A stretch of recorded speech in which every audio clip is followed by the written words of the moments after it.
Glória a Jesus, aleluia. Eu quero cumprimentar toda a igreja com a paz de nosso Senhor e Salvador Jesus Cristo. Tanto vocês que estão reunidos presencialmente, quanto a você que está em casa, também cultuando a Deus e aprendendo a palavra de Deus. Vocês podem tomar assento, por favor?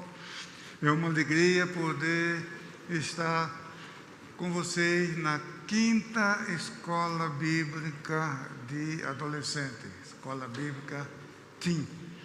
Então, meus irmãos, e o tema que está ali na tela, eu escondi a tua palavra no meu coração. Isso está no Salmo 119, e o versículo 11, que na nossa versão, a Almeida, Nova Almeida, atualizada, diz o seguinte: guardo a tua palavra no meu coração para não pecar contra ti.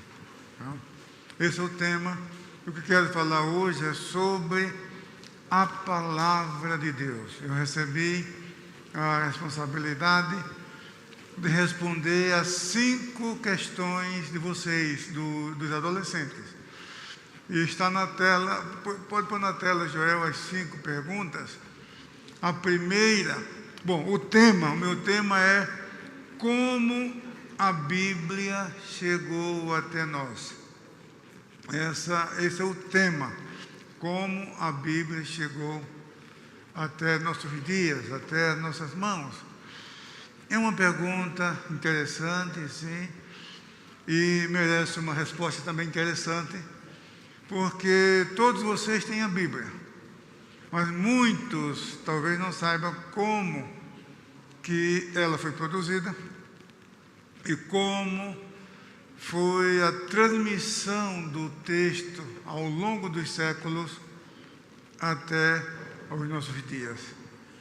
Então, é claro que a primeira pergunta é: qual a origem da Bíblia? Como a Bíblia chegou até nossos dias?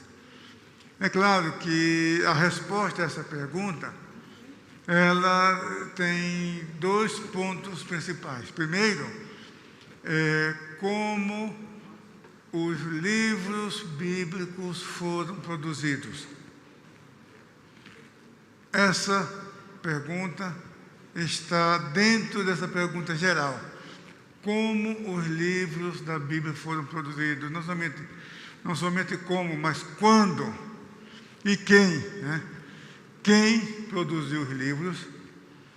Quando esses livros foram produzidos? Quando? Essa é uma pergunta. A outra é quando e como esses livros se juntaram, formando uma coleção.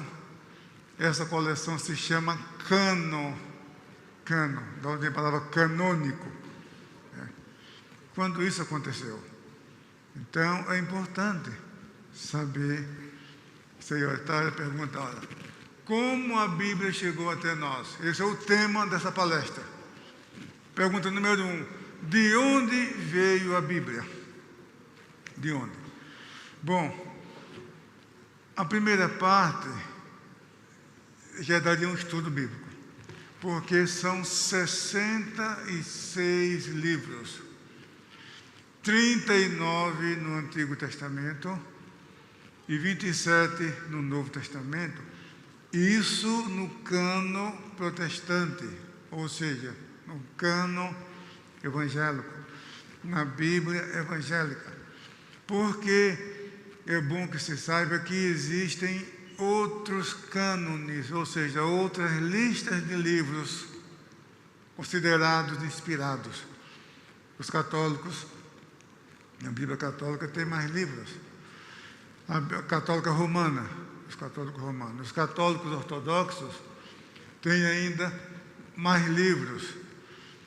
A igreja etíope, a Bíblia etíope tem 91 livros. Na verdade, eles têm 2 cânones. Tem 2 listas de livros sagrados. Então, é bom que nós saibamos disso, para que a gente não fique pensando que é somente a nossa Bíblia. Não, a nossa Bíblia, ela seguiu o Antigo Testamento judaico, a Bíblia dos judeus. E, além disso, o Novo Testamento é igual, com exceção da Bíblia etíope.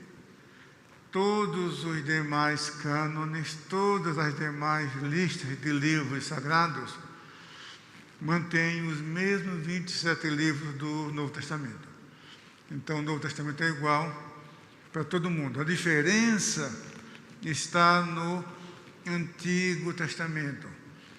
Mas o nosso Antigo Testamento é o mesmo Antigo Testamento usado pelos judeus, que é o mesmo testamento que Jesus usava.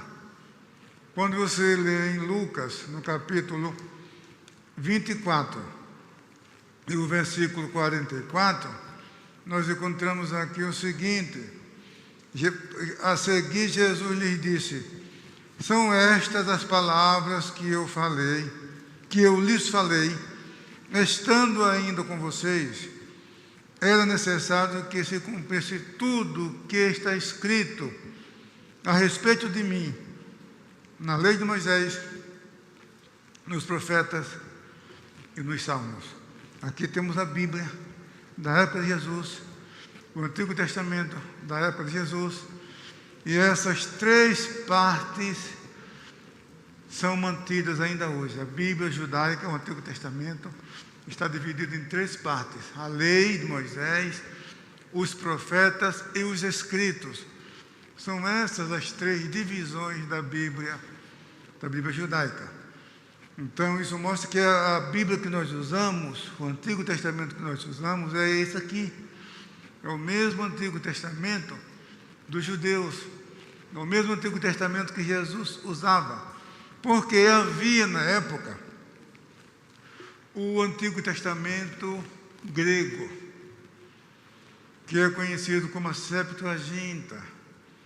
Por que tem o nome de Septuaginta? Porque a tradição diz que foi traduzida por 72 tradutores, 6 de cada tribo de Israel. Como são 12 tribos de Israel, 6 vezes 12, 72.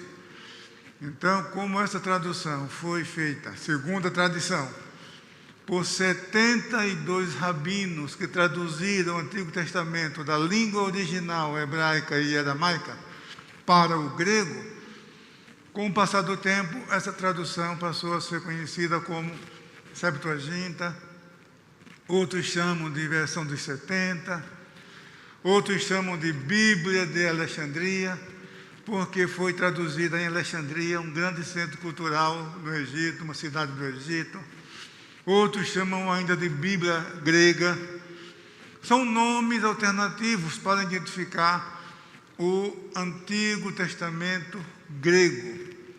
E nesse Antigo Testamento grego foram inseridos alguns livros que foram produzidos no período entre o Antigo e o Novo Testamento, livros que foram produzidos depois que o cânon sagrado estava concluído, e por isso os judeus não aceitaram.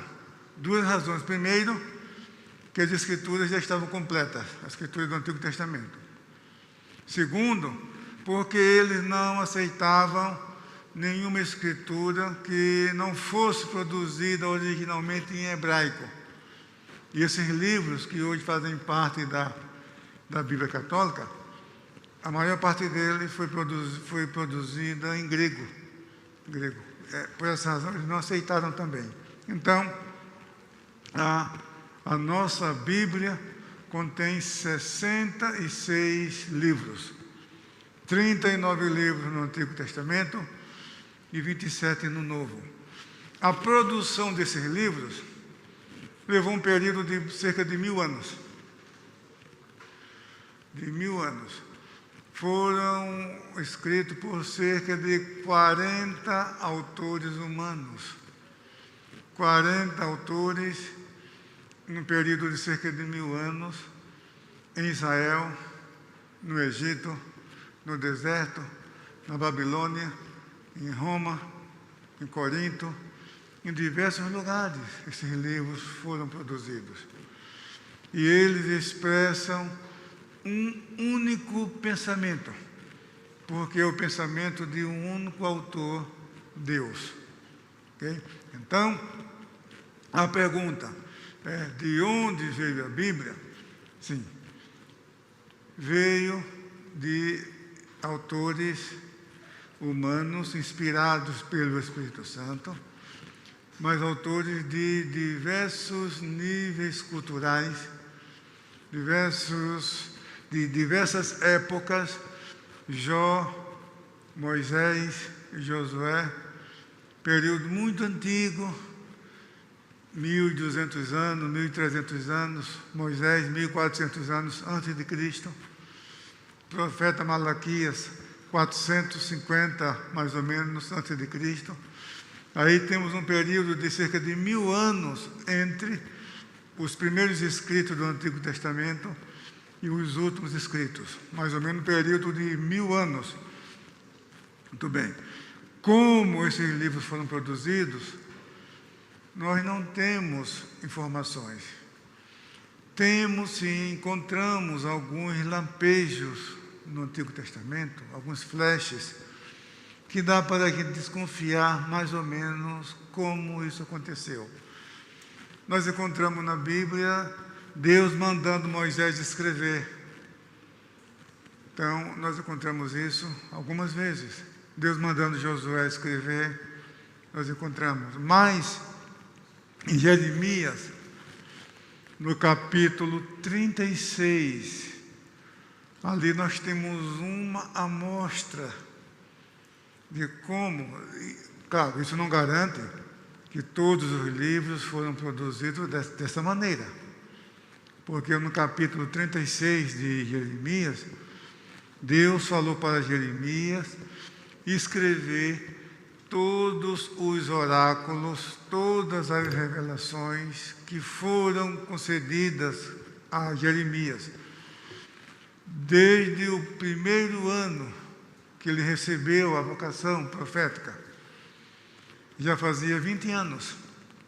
Ele dizia: olha, Jeremias, tudo que eu mostrei para você, tudo que eu falei para você, chegou a hora de você escrever, de 20 anos até agora, você escrever tudo isso.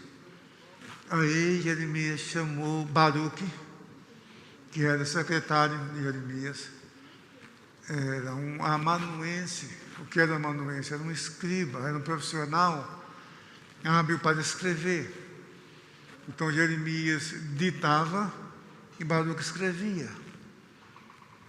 Foi assim. E o que acontece é que o rei mandou queimar. Quando o livro foi lido no templo, no palácio, para o rei Jeoaquim, então Deus falou para Jeremias: escreva de novo as mesmas palavras que eu te falei e acrescenta mais. Entendeu? Então, leia o capítulo 36 de Jeremias, que vocês vão ver. Então, aí nós temos uma ideia de como os textos eram produzidos. Mas o enfoque do tema, como a Bíblia chegou até nós, não é esse. Não vamos nos deter nesse detalhe de como cada livro foi escrito, o período em que cada um foi produzido, quem escreveu. Não é esse o importante, porque isso aqui a gente aprende na escola dominical, nas lições da escola dominical, os irmãos sabem disso, mas o que vamos focar aqui é um assunto que praticamente não se ensina nas igrejas, muito pouco. É um assunto mais acadêmico, é um assunto de Bíblia, de biblismo, que é importante que os crentes conheçam. E estão ligados, porque o Espírito Santo, que inspirou os profetas e apóstolos para produzirem os textos sagrados, esse mesmo Espírito dirigiu homens e mulheres para depois organizar esses livros e cuidar da preservação deles e traduzir para todos os povos da terra. Ok? Então, a outra parte dessa pergunta de onde veio a Bíblia é como esses livros se organizaram, atravessaram os séculos, chegaram até nós, como esse livro recebeu o nome Bíblia, o que significa a palavra Bíblia, ok? Então, os livros do Antigo Testamento, como nós já vimos, foi produzido num período de aproximadamente 1000 anos, em diversas áreas. Nós temos, por exemplo, Daniel, que foi produzido na Babilônia e na Pérsia. Nós temos o Pentateuco, que foi produzido no deserto, durante a peregrinação no deserto, quando Israel saiu do Egito.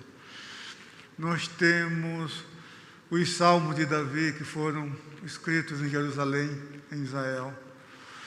O profeta Naum, seu ministério foi em Nínive, que hoje é o Iraque. Então, é provável que Naum escreveu os seus oráculos na região de Nínive, na Assíria. Então, e outros lugares na Babilônia. Jeremias escreveu uma parte no Egito. Ele morreu no Egito, foi sepultado no Egito. Se você lê Jeremias 44, capítulo 44, você vê que ele foi levado contra sua vontade para o Egito. Profetizou no Egito e não voltou nunca mais. Então, pelo menos uma parte, porque o livro de Jeremias, ele foi editado. Alguém inspirado e dirigido pelo Espírito Santo colecionou os oráculos dados a Jeremias, os discursos proféticos, as revelações que Deus deu a Jeremias, eles estavam dispersos.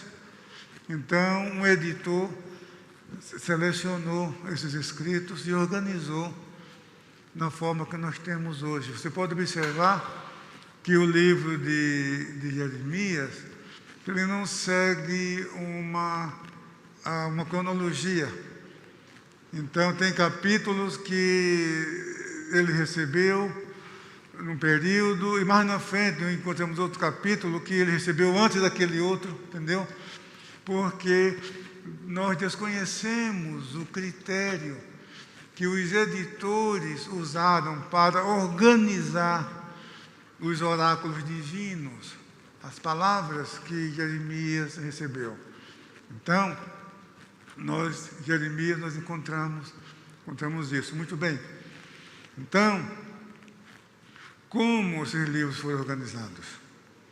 O Antigo Testamento, quando realmente o Antigo Testamento se tornou Antigo Testamento? Com esses livros que nós temos hoje.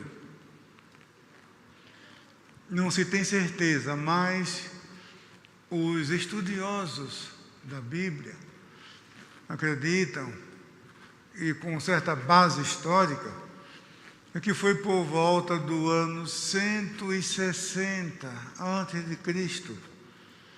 que esses livros, essa coleção foi estabelecida definitivamente. Porque até essa data, nós tínhamos em Israel os escribas chamados soferim. O sofer é o escritor. O soferim é aquele escriba que era também inspirado pelo Espírito Santo, dirigido pelo Espírito Santo, que ele compilava os textos para preservar a mensagem, e eles tinham a autorização para fazer alguns ajustes para que a sua geração pudesse compreender o texto.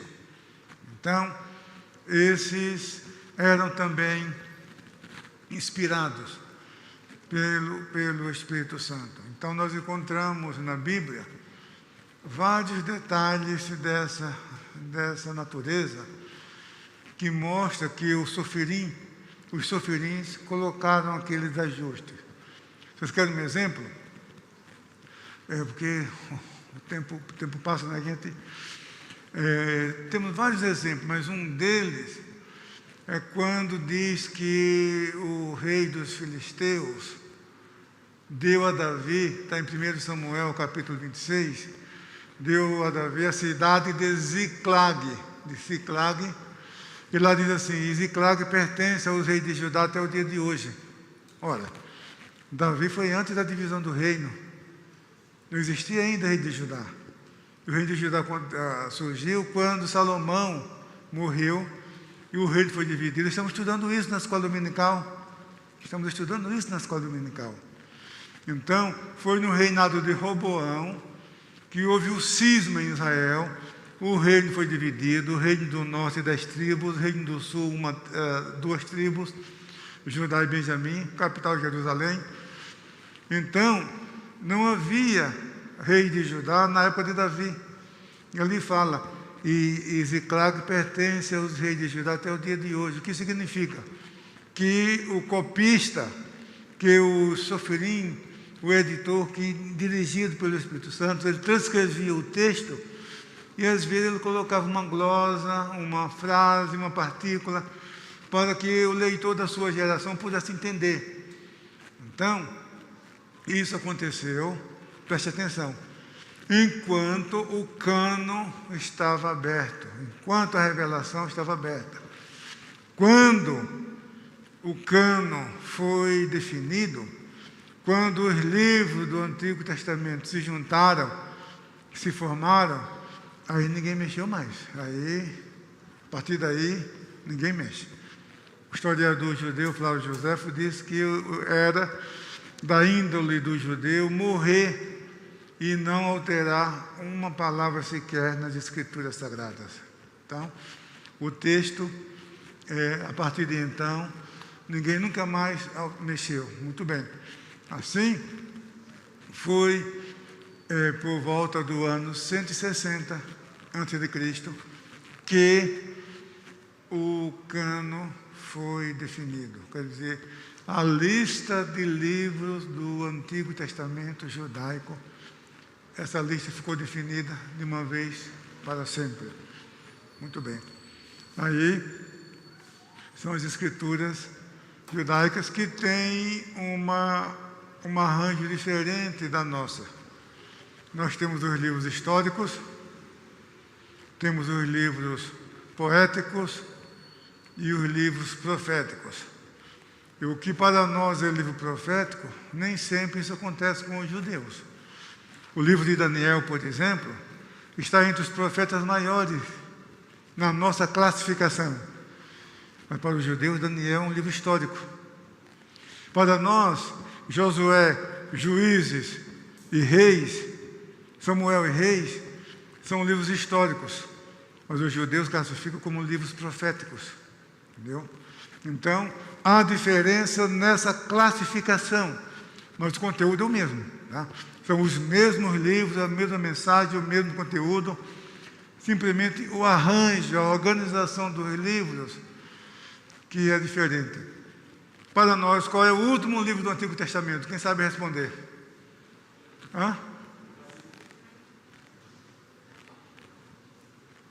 O último livro do Antigo Testamento. Malaquias, obrigado, isso, Malaquias. Na Bíblia judaica, sabe qual é? O livro das Crônicas. A Bíblia judaica termina com o livro das Crônicas. Então, é organizado de forma diferente, mas é o mesmo texto, ok? Muito bem, então, na época de Jesus, esse cânon, a palavra cânon, veja só, cânon, a palavra literalmente significa vara de medir, E esse termo foi aplicado aos livros das Escrituras como sinônimo de livros inspirados, como livros dotados de autoridade divina. Então, quando se fala de livros canônicos, o que estamos dizendo com isso? Que são livros inspirados por Deus. Mas cânon é uma palavra grega que significa vara de medir. Vara de medir. Então, quando nós falamos que os livros da Bíblia são canônicos, é porque eles são a nossa medida da fé. A nossa fé não vai além daqueles livros. Por isso que são chamados de canônicos. Então, os escritores cristãos dos primeiros séculos da era cristã já usavam esse termo para os livros das Escrituras. São livros canônicos, ou seja, são livros inspirados por Deus, são livros que são autoridades para a vida cristã. São livros que são a nossa medida da fé. Então, é esse o sentido da palavra cânon ou canônico. Mas essa palavra também tem outro significado. Qual é? Cânon significa lista de livros sagrados. Tá?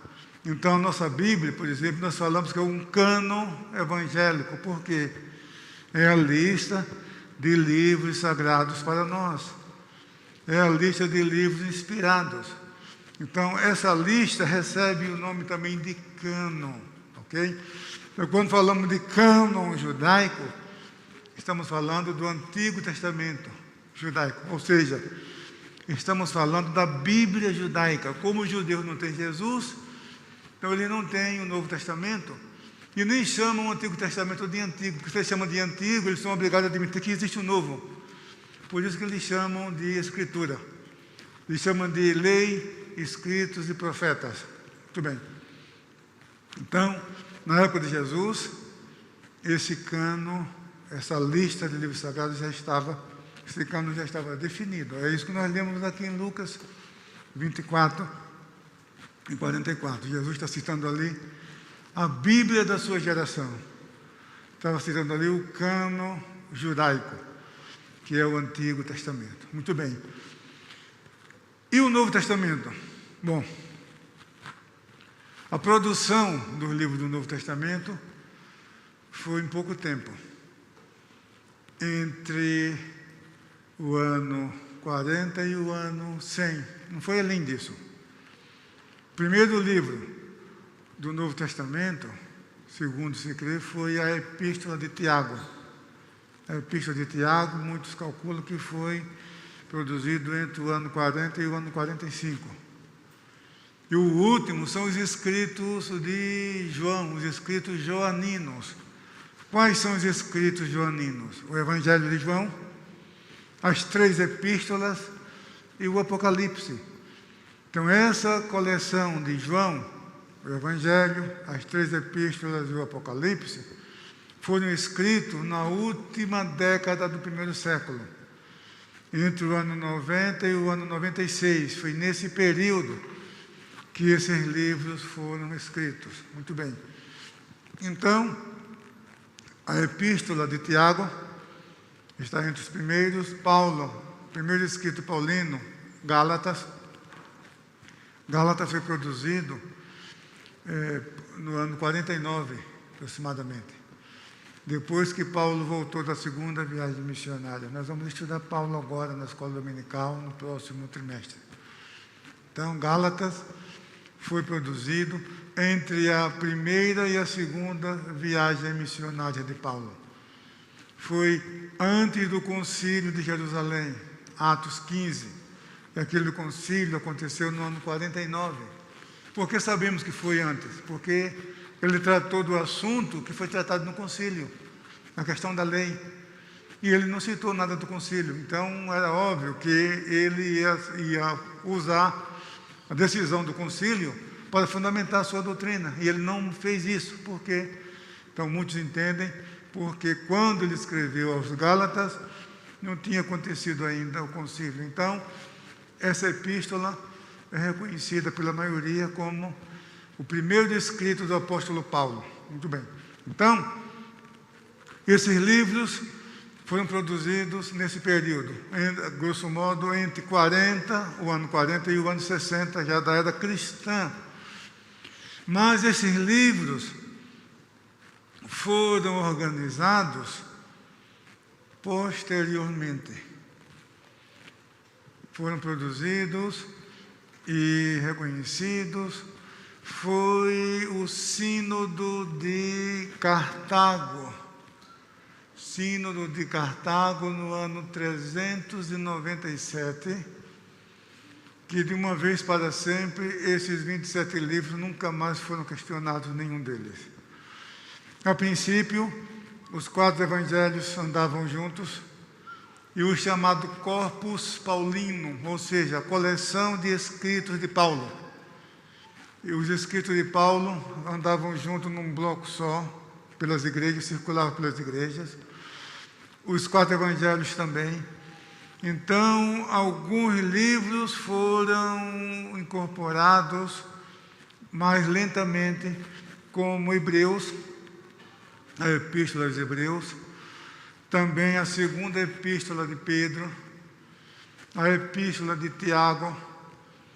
Então, esses escritos não tinham ainda unanimidade em todas as igrejas, mas o primeiro documento da igreja que apresenta os 27 livros do Novo Testamento, conforme temos hoje, é do ano 363, uma carta escrita por Atanásio, bispo de Alexandria, que na Páscoa daquele ano ele mandou uma carta para as igrejas sobre a sua jurisdição eclesiástica, e nessa carta ele menciona os livros do Novo Testamento, são exatamente os 27 livros que nós temos hoje. Porque antes, as epístolas paulinas, os evangelhos e Atos eram unânimes. As outras, não se sabe se as igrejas ainda não conheciam, porque naquele tempo não tinha internet e essas informações demoravam para chegar em todos os cantos da terra. Muito bem, mas o que acontece é que muito cedo na história, no 2º século da era cristã, os cristãos pensaram o seguinte: olha, os judeus têm as suas escrituras sagradas, nós precisamos ter a nossa. Então temos que descobrir quais são os livros apostólicos inspirados. Precisamos organizar esse livro para que a gente tenha também a nossa autoridade escriturística. Então, quando os escritos do Novo Testamento se juntaram aos escritos do Antigo Testamento, sabe o que aconteceu? Surgiu um novo livro. E o nome desse livro, Bíblia Sagrada. Bíblia Sagrada. Até então, eles não usavam esse nome, eles chamavam de Escrituras Sagradas, Santas Escrituras, os profetas, Moisés e os profetas. Foi um bispo, um patriarca de Constantinopla, chamado João Crisóstomo. João Crisóstomo, século IV, a tradição atribui a ele como uma primeira pessoa a usar o termo Bíblia para as Escrituras Sagradas. E Bíblia é uma palavra plural, porque no singular é biblion, é grega essa palavra. Biblion significa livro. Na verdade, deixa eu fazer aqui um resumo, vocês vão entender. Há no Egito uma planta que se chama papiro. Papiro, ela tem um caule de forma triangular. Se você corta e olha assim, é como se fosse um triângulo. E o cerne desse caule é como cana-de-açúcar. tem muito líquido. Então, eles cortam aquele caule formando lâminas, juntam essa lâmina uma sobre as outras, forma assim como se fosse um tecido. Esse é o processo, que é material de escrita. E esse material, os gregos chamavam de papiro. Papiro. Os romanos chamavam de liber, da onde vem a palavra livro. Livro em latim. O papiro em latim é liber, significa livro. Muito bem. E de liber, os gregos passaram a chamar de biblion. E o plural de biblion é biblia. Então, quando foi usado o nome Bíblia para as Escrituras, foi um acerto em cheio. Primeiro, porque a Bíblia é ao mesmo tempo um livro e uma coleção de livros. É uma coleção de 66 livros. E porque é um livro. É um livro que contém 66 livros. Então, o termo Bíblia encaixou bem, entendeu? Encaixou bem porque é uma coleção e ao mesmo tempo é um livro. Então, foi a partir do IV século que o termo Bíblia foi aplicado às Escrituras Sagradas até o dia de hoje. Ok? Muito bem. Pergunta número 2. A Bíblia contém erros? Preciso entender, irmãos, esse tipo de pergunta. Por quê? Quem vai julgar a Bíblia? Alguém para julgar a Bíblia precisa ter um juízo crítico perfeito. Existe alguém no mundo, ou existe alguém no mundo que tenha um juízo crítico perfeito? Somente Jesus. Jesus, que é a maior autoridade no céu e na terra, e foi Ele que chamou as Escrituras de a Palavra de Deus. Está em Marcos, capítulo 7, versículo 13. Marcos, capítulo 7, versículo 13. O Senhor Jesus Cristo, a maior autoridade no céu e na terra, chamou as Escrituras de a Palavra de Deus. Está aqui, 7, versículo 13. Olha o que Jesus disse. Invalidando a palavra de Deus por meio da tradição que vocês mesmos passam de pai para filho, me fazem muitas coisas semelhantes. Então, o que Jesus está dizendo? Que os líderes religiosos estavam criticando os discípulos de Jesus, porque, segundo eles, os discípulos de Jesus estavam violando a tradição dos anciãos, que eram mandamentos humanos. E eles não estavam entendendo a palavra de Deus, estavam desprezando, desrespeitando, violando a palavra de Deus, mas dando ênfase aos costumes, às tradições. E aí Jesus disse: olha, vocês estão invalidando a palavra de Deus, as Escrituras. Então Jesus chamou as Escrituras de a palavra de Deus, o único que viveu sobre a terra, que tem um juízo crítico perfeito, é Jesus.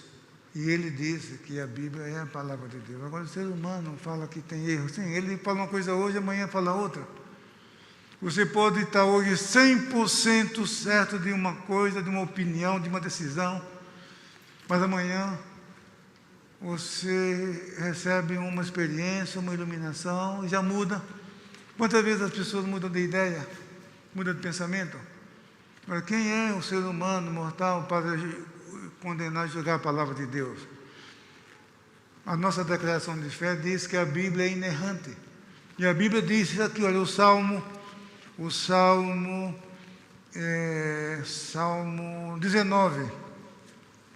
Salmo 19 diz que a palavra de Deus é perfeita. Que vê a lei de Deus. Salmo 19, e o versículo 7. Olha aqui o que diz o salmista.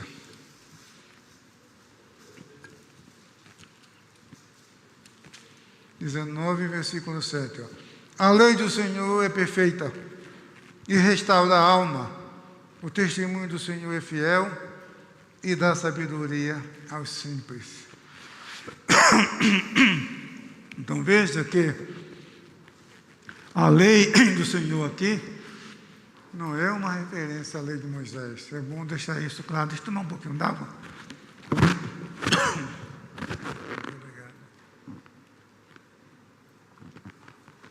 Porque o termo Torá, o que é a Torá? É a lei de Moisés. Torá é a palavra. Torá é a palavra hebraica para lei. Então, Torá de Moisés, lei de Moisés. Torá significa lei. Mas só que esse termo passou a aplicar ao Pentateuco, aos 5 livros de Moisés, só depois do cativeiro de Babilônia. Só depois do ano 530 a.C., o termo passou a ser usado.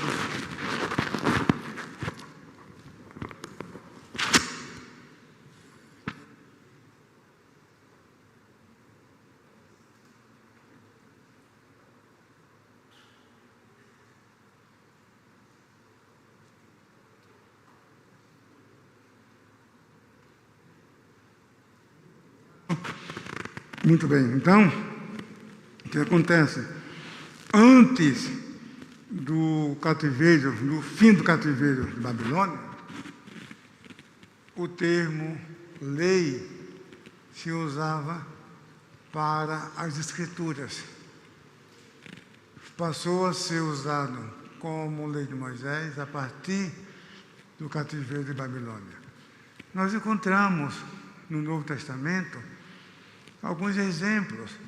Por exemplo, 1 Coríntios 14, 21. Olha aqui, ó. 1 Coríntios. Eu vou mostrar só 2 exemplos, tá?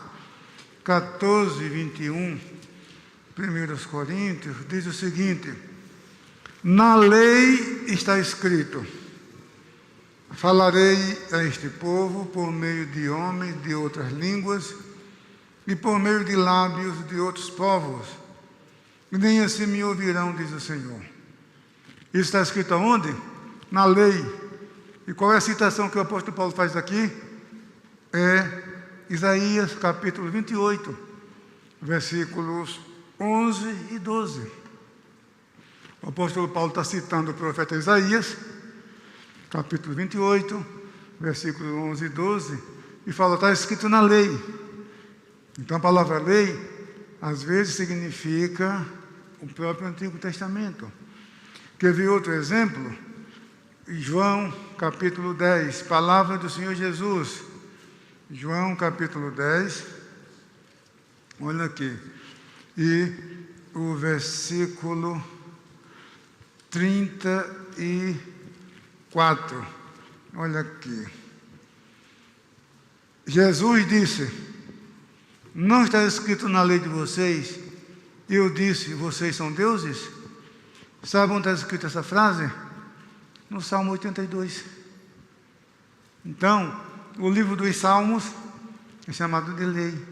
Então, quando o Salmo 19, versículo 7 diz: a lei do Senhor é perfeita, está falando que a Bíblia é perfeita, portanto ela é inerrante, nela não há erros. O que acontece é que muitas vezes os textos são lacônicos, ou seja, a Bíblia não registra a história completa em todos os detalhes, e nós não temos informações, e às vezes vamos preencher lacunas da nossa maneira, e muitas vezes nós não entendemos. E os críticos pensam que é erro. Não é, é que nós não entendemos ou não temos as informações, porque a Bíblia, ela é perfeita, ela mesma diz que é perfeita, e nós cremos que ela é inerrante, tá ok? Essa é a resposta à pergunta número 2. A Bíblia contém erros? Não, não. Somos nós que muitas vezes não compreendemos, muitas vezes não temos informações mais completas. Pergunta número 3. Como podemos ter certeza que o texto da Bíblia não foi mudado ao longo dos anos? temos duas provas científicas contundentes, irrefutáveis, inquestionáveis. Número 1, os manuscritos do Mar Morto. O livro do profeta Isaías, o rolo do profeta Isaías, que foi descoberto numa caverna no deserto da Judéia, pela comunidade do Mar Morto, aquele livro é do ano 100 antes de Cristo. O profeta Isaías está completo. E você pega aquele livro do ano 100 antes de Cristo, em hebraico, interessante e curioso, que na época de Esdras é do ano 440 aproximadamente antes de Cristo. E a tradição rabínica diz que Esdras, ele, dentre os vários trabalhos que ele realizou, um deles foi pegar o texto arcaico e passar para o alfabeto moderno. Então, até então, a escrita hebraica era a escrita arcaica, ou conhecida como paleohebraica. O hebraico, o alfabeto paleohebraico, o alfabeto arcaico. Foi a partir do 4 séculos antes de Cristo que essa escrita foi mudada para o alfabeto moderno. E, curiosamente, o texto de Isaías está na escrita quadrática, ou seja, escrita moderna. O alfabeto que é usado hoje em Israel é o alfabeto que está ali no ano 100 a.C. Então você pega o livro do profeta Isaías, do ano 100 a.C., que estava numa caverna, que foi descoberto em 1947, compara com o texto de hoje. É o mesmo texto. Aleluia. Deus preservou a sua palavra. Essa é uma garantia que ninguém no mundo questiona. Isso aí tapou a boca dos muçulmanos e dos mormons, porque os muçulmanos dariam tudo para provar que a Bíblia está errada, porque eles querem valorizar o Alcorão deles. Entendeu? Então, eles falam que as Escrituras foram corrompidas e que o texto que nós temos hoje não é o texto que saiu do punho do escritor sagrado. Sim. Aí vem a pergunta, como que eles sabem disso? Segunda pergunta, quando isso teria acontecido? Terceira pergunta, quem fez isso? Porque isso é humanamente impossível. Por quê? Veja, o Novo Testamento sobreviveram 5.500 manuscritos gregos do Novo Testamento. 5.500, é claro, uma boa parte são fragmentos, mas alguns são completos. Muito bem. Eu trouxe aqui, eu até pensei em trazer aqui para vocês, eu não trouxe com medo de aglomeração, porque eu até achei que tivesse gente, como tivemos ontem, sábado, se eu soubesse que tinha pouca gente, eu teria trazido. Um texto do ano 340, está completo, que é o manuscrito sinaíticos. Eu já trouxe aqui uma vez, numa escola bíblica, vocês viram. Muito bem.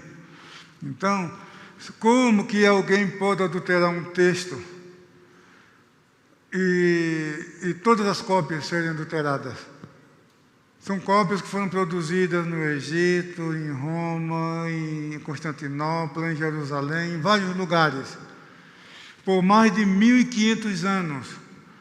Centenas e milhares de escribas trabalhando no mesmo texto, na compilação, copiando os mesmos textos. Ora, se alguém adulterou um texto, foi aquele texto só. E os outros? Estão entendendo?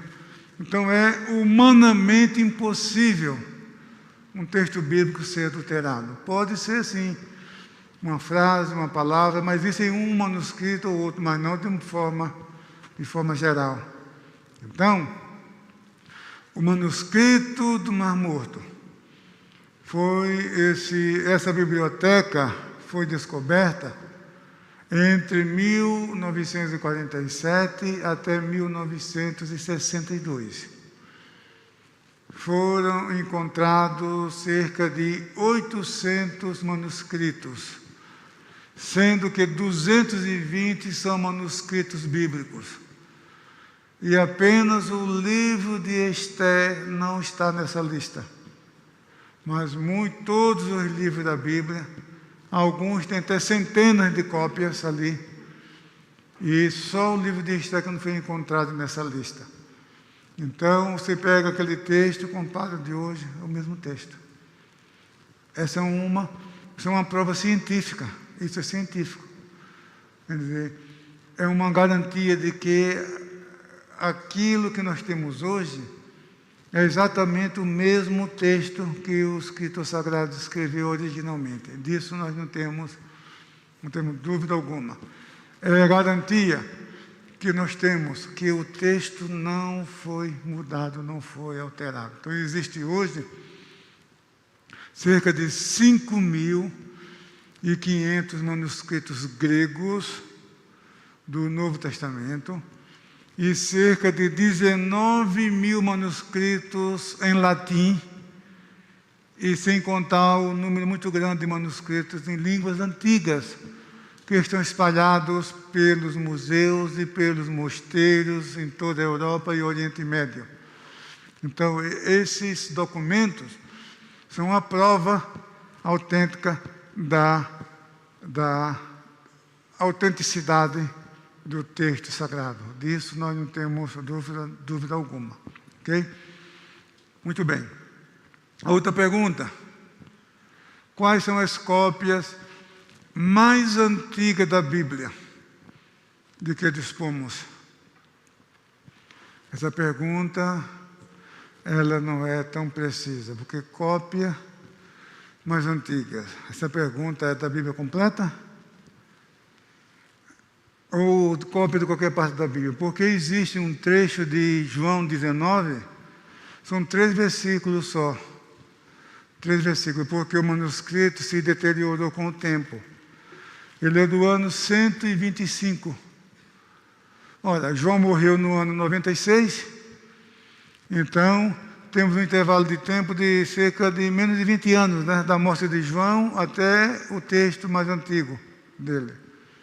Tá? Porque na literatura clássica pagã, o intervalo de tempo entre a morte do autor e o manuscrito mais antigo é um intervalo de 800 anos. É um intervalo de 800 anos entre a morte do autor e o manuscrito mais antigo que sobreviveu. E da Bíblia nós temos centenas de manuscritos de período muito curto entre a morte do escritor e o manuscrito mais antigo, a cópia mais antiga. Então, esse é um exemplo, esse fragmento. O papiro 75, nós temos aqui na biblioteca da Escola Teológica, eu tenho uma cópia também em casa, contém o Evangelho de Lucas e o Evangelho de João. É claro, tem algumas partes mutiladas por causa do tempo, mas se preservou mais de 85% do manuscrito. É só você pegar o texto de hoje. É o mesmo texto. Evangelho. Interessante que na página que termina o Evangelho de Lucas, na mesma página começa o Evangelho de João. E ele é do ano 175. Isso mostra que naquela época, Lucas já antecedia João. Tá? Exatamente como nós mantemos hoje. Interessante isso.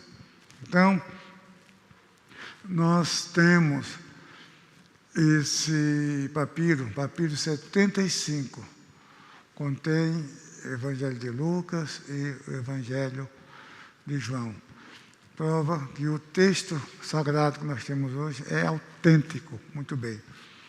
Depois, para finalizar, por que há tantas traduções da Bíblia? E quais delas devo usar? Primeira resposta. Por que há tantas traduções? Porque a língua é viva, a língua modifica, entendeu? Veja, no século XIX, nós temos lá o seguinte, a palavra caridade. Caridade para designar amor. Imagine você fala para sua esposa, minha querida, eu me casei com você por caridade. Ah? Vai criar uma briga, não vai? Vai. Tá. Só que no século XIX isso era normal, entendeu? Caridade hoje não, quer dizer, a língua ela é viva, a língua.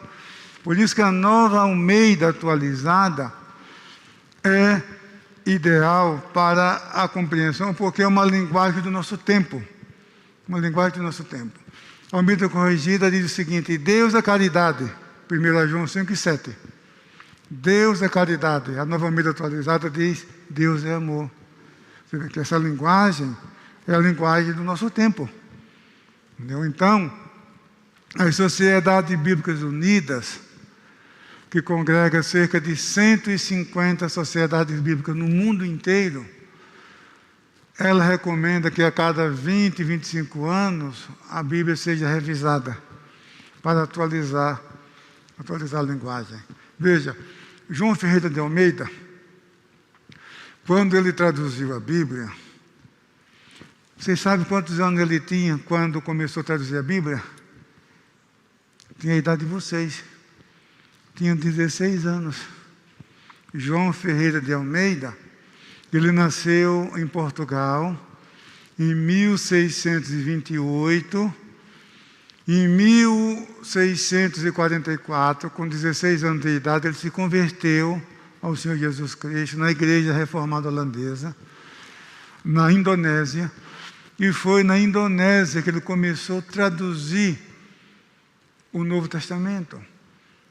O Novo Testamento de João Ferreira de Almeida foi publicado a primeira edição em Amsterdã, na Holanda, em 1681. Mas tinha muito problema na tradução que ele fez. Ela foi revisada 1 ano depois, ou 2 anos depois da sua morte, ele não viu o texto revisado. Muito bem. Ele morreu em 1691. 10 anos depois da publicação do Novo Testamento, que ele traduziu, ele morreu e deixou o Antigo Testamento em Ezequiel, capítulo 28, versículo 21. Ele não concluiu a tradução do Antigo Testamento. Quando ele morreu, ele estava em Ezequiel, capítulo 48, versículo 21. Um assistente dele chamado Johannes Opdam Acker, que era pastor da Igreja Reformada Holandesa, ele concluiu a tradução, mas não quis colocar o seu nome, porque ele disse: eu sou assistente de João Ferreira de Almeida. Eu não sou o tradutor, eu sou assistente. Então ele se recusou a usar o nome, por isso que mantém o nome João Ferreira de Almeida. Muito bem. Foi publicado em 1749, o primeiro volume do Antigo Testamento, de Gênesis a Esther.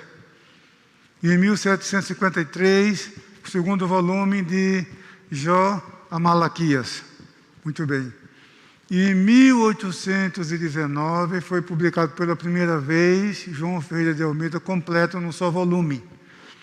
Só que no século XIX, o texto de João Ferreira de Almeida sofreu 7 revisões.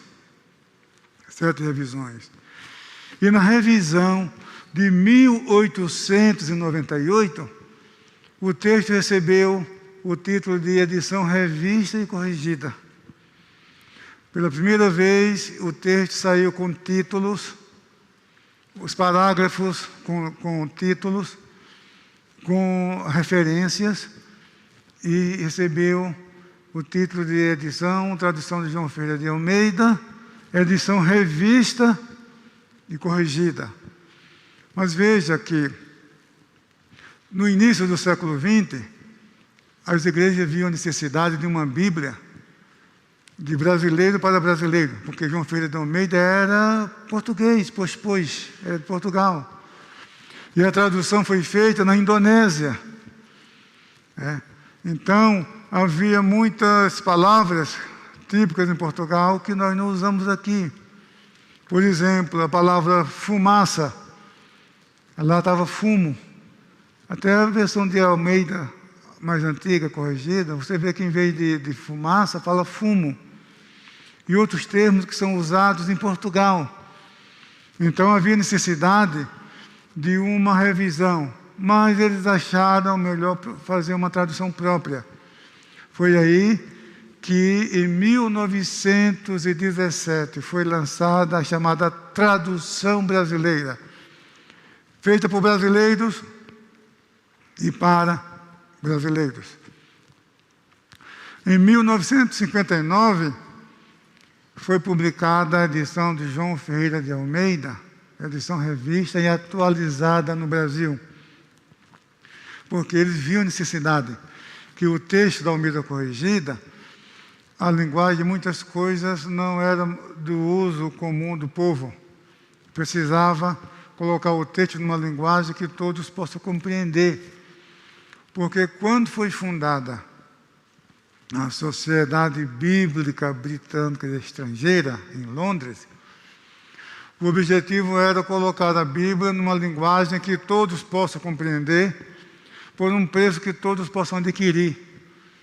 Então, estava na hora de pegar o texto bíblico e colocar numa linguagem que todos possam compreender e manter a fidelidade das línguas originais.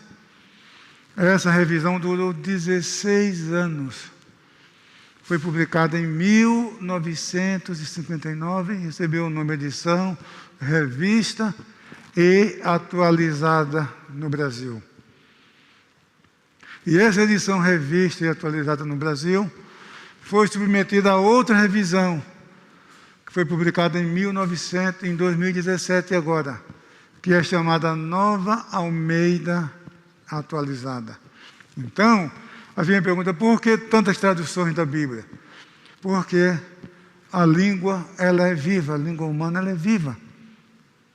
E a tradução, ela busca também um público específico. Por exemplo, para vocês, nessa faixa de idade, adolescentes, a Nova Almeida Atualizada é a recomendada, porque a linguagem é simples.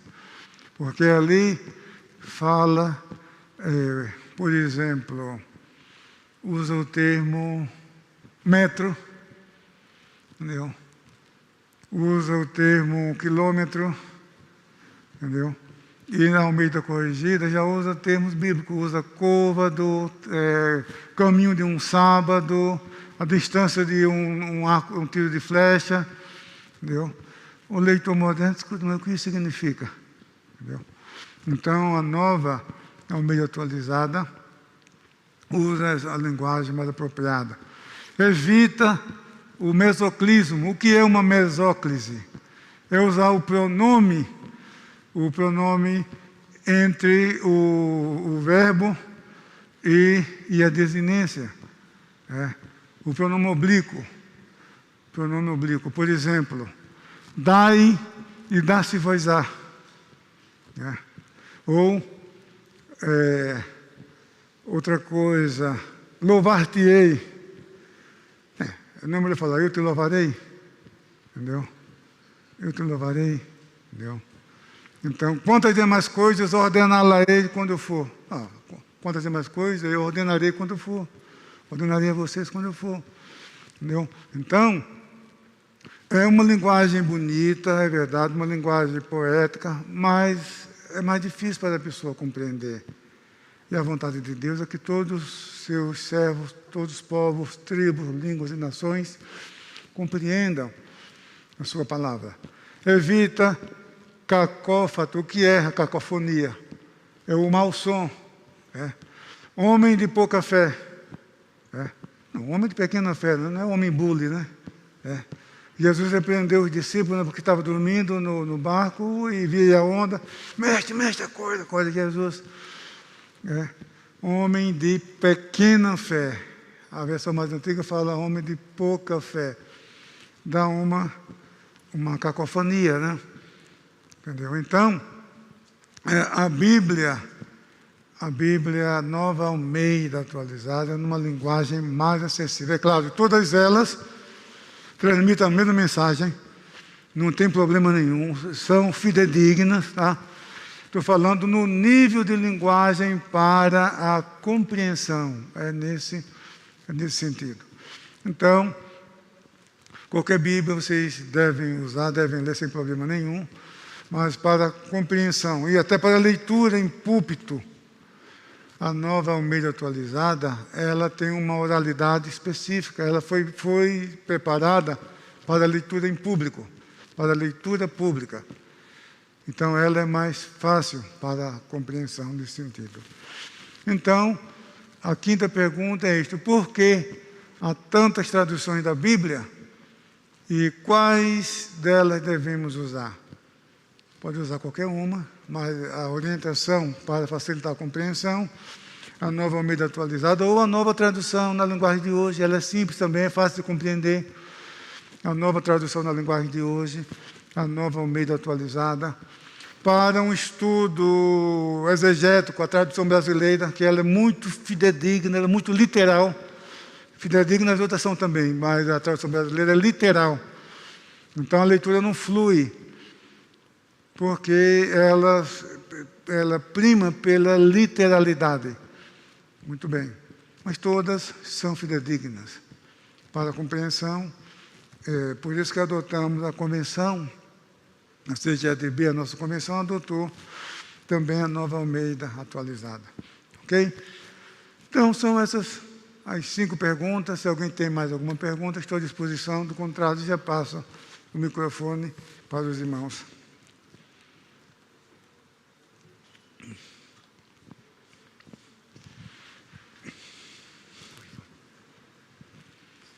Ok, obrigado.